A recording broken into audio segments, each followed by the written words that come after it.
Welcome back, Santa Clarita Valley. We're on your hometown station, AM 1220 KHTS, with the Neighborhood Watch, brought to you by All American Bail Bonds, where twice a month, Deputy Josh Dubin and I get in the studio and we talk about everything Santa Clarita Valley, law enforcement related, with what the sheriff's station's got going on, what's happening in the community, what people need to know about. And Josh, you have two very special guests. Very special guests today, because we're going to be talking about real estate scams.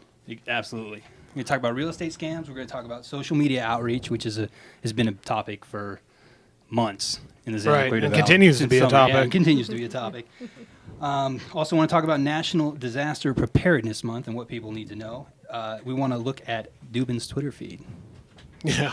2 Twitter feeds that you are responsible for that we're going to give a rundown on. But let's give our guest, our honored guest, the formal introduction. But first, I do have to say something. But first, okay. In a few weeks, we've been doing the show for a year. That's true. So we're going to have something towards the end of the month. We're going to have something special planned for the Neighborhood Watch. It's going to make the Super Bowl halftime show look like crap. Nothing. Yeah. There's going to be no wardrobe malfunctions or anything like that. So we started the show about a year ago as a partnership between the Sheriff's Department and KHTS, AM 1220, to outreach to the community to talk about some of the things that are going on that we see as law enforcement, some of the ways to protect yourself from becoming a victim, some of the positive stuff that we're doing. On top of what you guys already do on Nixle, Twitter, Facebook. HometownStation.com. And HometownStation.com. At Perry R. Smith. At JDLAS. We'll get your Twitter followers up there. One day I'll be the social media boss. Well, maybe one day the student can become the master. We'll see. You too can be a winner. So, can we introduce our guests now? Go ahead. Introduce our guests, Barry. Introduce our guests. Mike Bjorkman and Tammy Edwards, renowned throughout the Santa Clarita Valley. Good morning, guys. Thank you very much. Thanks for coming on. Tell our listeners a little bit about what you guys do. Famous personalities in the media. We try to stay very active in the community, not only nonprofit-wise, but protecting the community as well with things such as what we're going to talk about today, neighborhood scams, real estate scams, things of that nature. We've been dealing with real estate for over 24 years in Santa Clarita Valley. I'm the broker of 2 different companies, HomeSmart NCG here in Santa Clarita and SCV Leasing, which is a big property management company in Santa Clarita, and we are definitely susceptible to scams. So we're ready to chit chat about that. Tammy and I also do the local real estate show on TV here, and she's part of our team as well. The real estate show on SCV TV. The real estate show. Talk to me about SCV TV. You're hosting a show on there that everybody watches. Yes, that's true. I volunteered at SCV TV doing SCV Today, which is a show kind of all about why we live, work, and play here in Santa Clarita and why it's so wonderful to be here. And it's so great because we kind of give a voice to people like Josh Dubin here, who comes in and gives us updates as well. And not that he needs any help with that, but it's nice that other people help him. What are you trying to say, Perry? But of course, that's just my volunteer job. Real estate's my passion, and I'm so happy you guys brought us in today to talk about this because I think sometimes we get a false sense of security here in Santa Clarita, and it's good that we're going to bring this to the forefront. And just to go back, I am calling you the Charles Barkley of the Santa Clarita Valley Media Department. You are outspoken, sir. Is Charles Barkley? See, I don't follow. He's a basketball player. Yeah, that's true. Now I'm going to get hate mail. Like, you don't know who Charles Barkley is? No, do you really not know who Charles Barkley is? No, I do. He's a basketball player. Is he outspoken? That I don't know. Is he outspoken? He's opinionated. He gets himself out there. That's all I'm saying. Like, oh, this is tense. I don't think it's a compliment. They Howard golf Stern? the same. Well, listen, I'm a terrible golfer. I'm just gonna leave it at that. You guys both rebound. So let's bounce back. Wow. Get back on topic. I'm really grateful that Tammy and Mike were stopping by because we always talk about stuff like real estate scams, but we get the law enforcement perspective, and I talk to the man on the street, but I don't have any real estate experience. I'm not a realtor, so you can give us that perspective from like what you hear from clients and what you see on the when you're out there and what are some of the big scams that are going on right now? The 2 major scams that we're going to talk about today are, number one, people that are, or organizations that are representing properties, they're not the owners, and they're convincing potential tenants to give money via wiring to the wrong places. Usually it's overseas.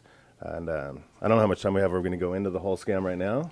We can just talk about it a little bit. I Okay. might have to right. rudely interrupt you for a break. That's no problem. And that's what we do here on the Neighborhood Watch. Typically what happens, You'll hear the music. the predators will go on to sites such as our website, Craigslist.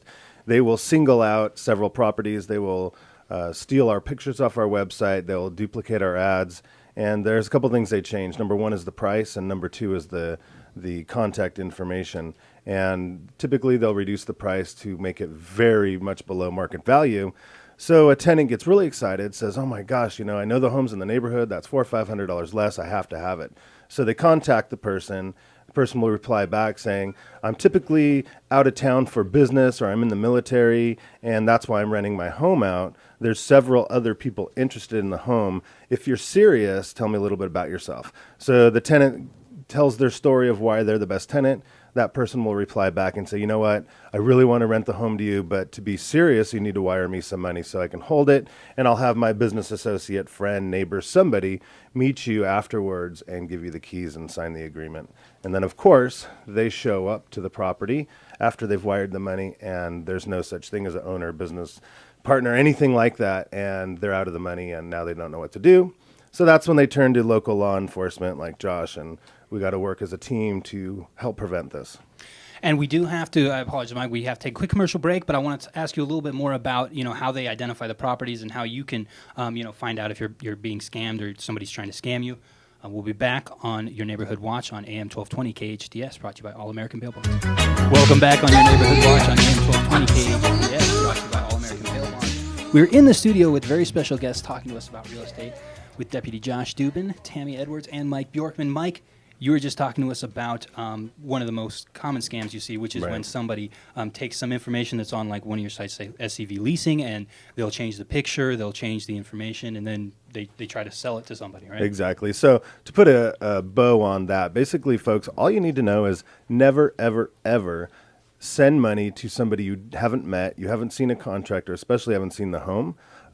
Always feel free to call a local real estate professional to make sure you're dealing with the owner and the tax records match up to who you're wiring that money to. So to go on, we can go to the next scam, which is widespread throughout the... Quick question for you, Mike. How Right. does somebody know as far as like if the tax records are match up? Would your realtor would know that? If Yeah, you would want to them? contact your real estate agent for sure, or somebody like us at SCV Leasing. We'll run the tax records and make sure that that's the right person. Okay, so if you're going through your realtor, you should be pretty confident that you're Yeah, if you're going through a realtor, you don't have to worry about a scam like that. But the next one is houses for sale and for rent. It's called vacant homes. One of the things, coming out of a bad economy is a lot of people don't have homes. And we've all heard the term squatters before. But what happens, these squatters are getting really good and really professional. They're actually finding vacant homes, proving they're vacant, and moving right on in.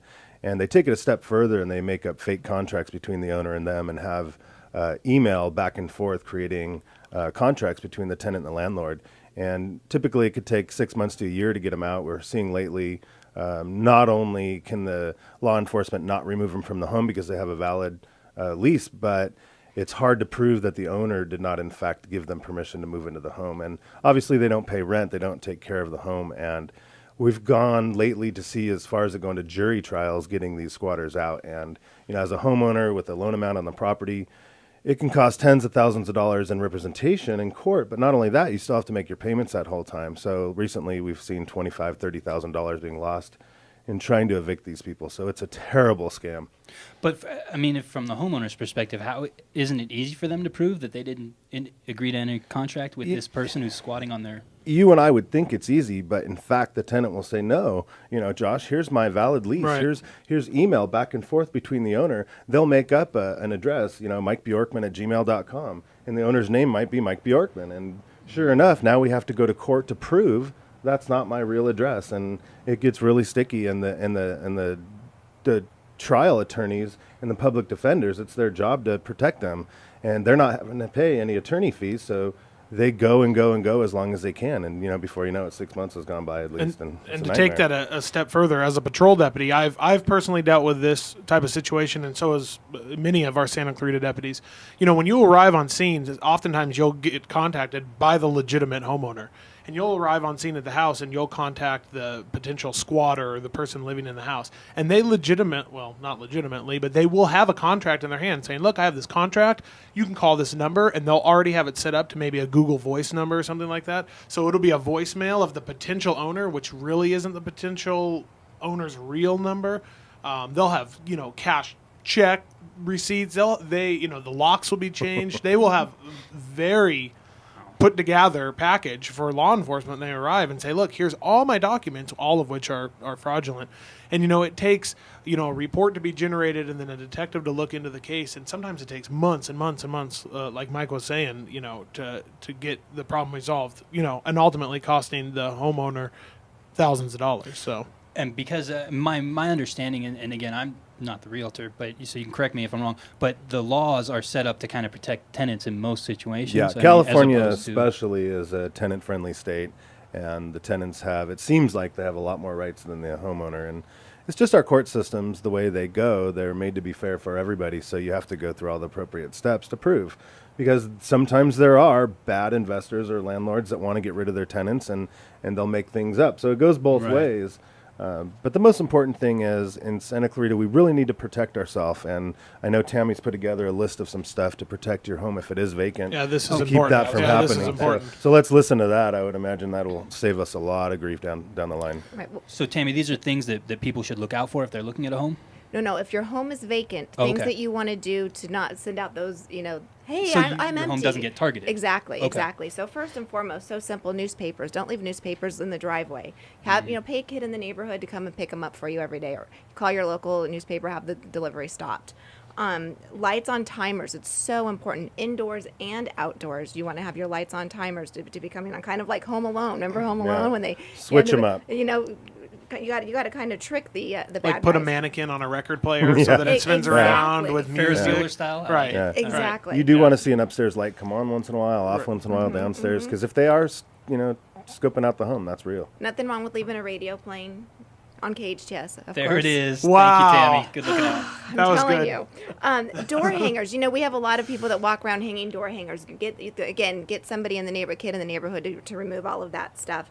A rider on the door. Please do not disturb occupants. That right there is a deterrent. Maybe there is somebody in this home. Shown by appointment only is a good one as well. Yeah.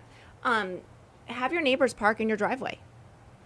Have them come in, park their car in your driveway every once in a while. Okay. One that I see all the time is trash cans. They leave the trash cans out yeah. for days and days, and I'm like, have someone put those trash They're cans out there on a away. Thursday. It's a dead giveaway. Somebody's Tell not. the gardener and your pool guy. Tell them to all be aware and to notice it. See if they notice anything that's going on or something like that. And of course, shut all the first floor blinds so people can't peek in. And communication is key. Always speak with your neighbors. Let them know that you're not there. And if they see anything, make sure they have your cell phone number where they can reach you 24 hours a day. That's so important. Awesome. Thank you for those tips, Tammy. That's great information. We have to take a quick commercial break, but we'll be back on your Neighborhood Watch on AM 1220 KHTS, brought to you by All American Bail Bonds.